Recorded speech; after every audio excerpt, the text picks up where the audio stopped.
What is up, ladies and gentlemen? Yakin back at it with another video for y'all. Got a little simple how-to video for you of how to throw a cast net.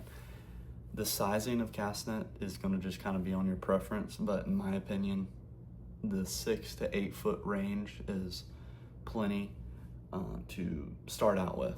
People say that the smaller ones are good to start out with, but I think the bigger ones, it'll give you a better idea of how to throw a good circle and get good at it.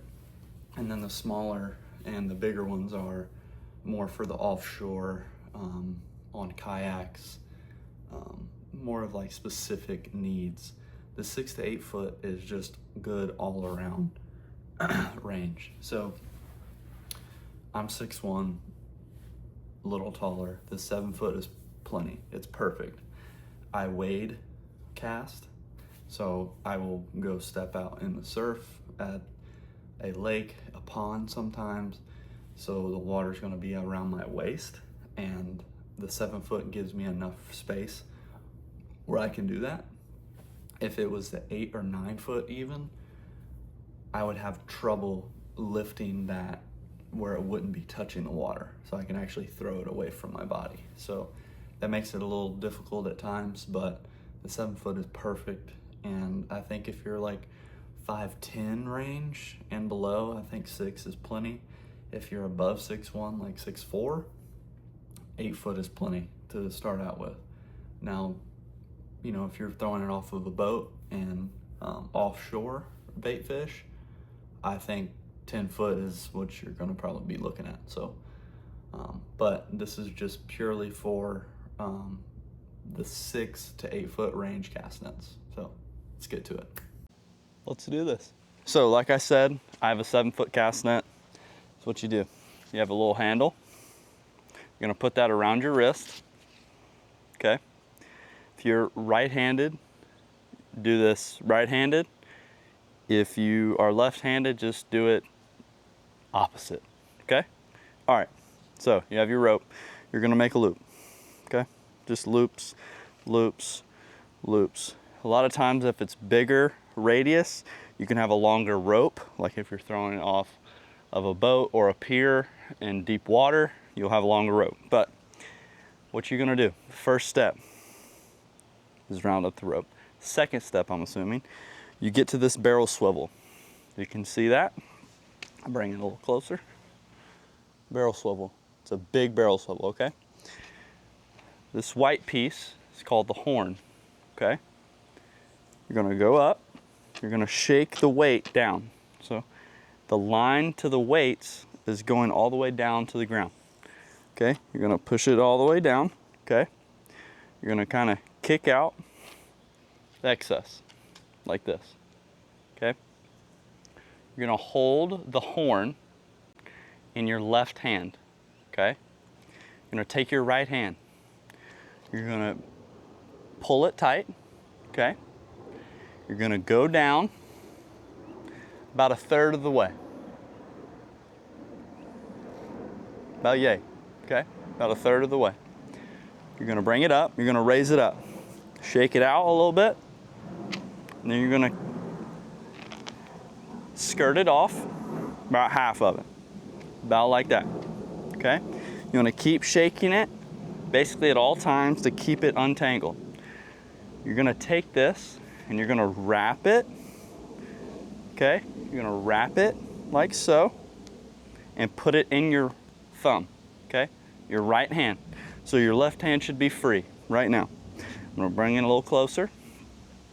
So this piece right here, the raised part of the weights, there should be 2 strands of weights that are coming off, which is these 2. You wanna grab the inside part, okay? Stay with me now, okay? You're gonna take it with your left hand. You're gonna put it into your right thumb again, okay? So that's what it should look like. There's gonna be 2 strands of rope / weight coming off, these 2. Again, you're gonna grab the inside part, and this is what it should look like. I'm gonna give you an inside look. Hold on, there's a car. Always wave to people. Don't do it for them, do it for yourself.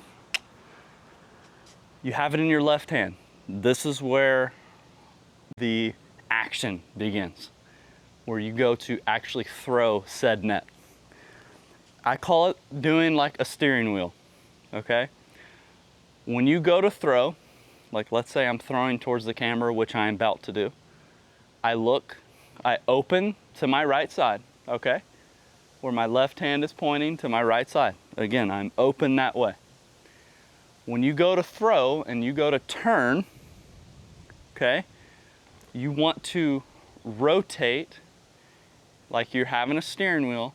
When you go to rotate, you pick up velocity with your right hand, and when you go to release out of your right hand, you take this hand and you pull this piece down to start the circle or the pancake motion that people always call it. So, here we go.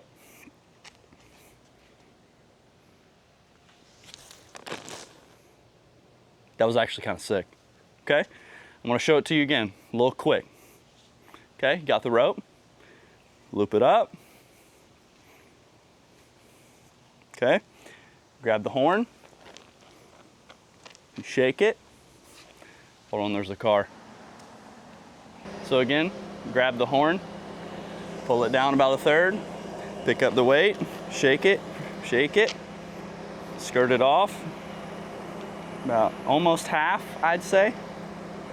Pick that side up, you go about a halfway down of that, put it in your right thumb, take the inside part, put it in your thumb again, and you grab it with your left hand, you back up. I see a school of baitfish, you go back, throw, just like that. And you get a knot if you do it great. Just kidding, that should not happen. That's how you do it. Hopefully that was a good tutorial for you. I know it's kind of short and sweet, but it doesn't really take a lot of description to learn how to do this. It just takes practice. When I first watched a YouTube video on how to do it, I remember I got that same net and I was casting it in my front yard. So it just takes time. You just gotta practice it and keep watching the video and just watch their technique and how they do it. And whenever you start doing it more and more, you kind of pick up on tells of how you want to do it. So there's many different ways of how to throw it. That's just kind of how I throw it. It's easiest. It gives the best pancake, and yeah, so learning how to do this is very important as a fisherman, because you can have a lot of diverse techniques on how to fish, because there's sometimes specific species aren't biting artificial, so you want to have live bait just in case.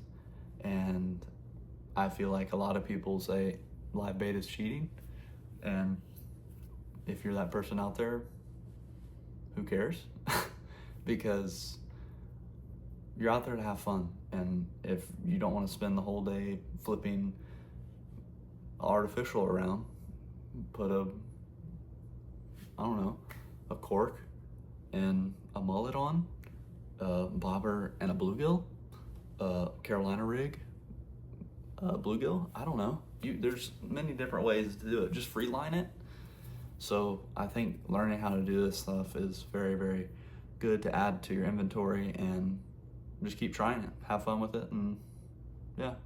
Well, I'll catch you in the next one. Yakin with Phil out.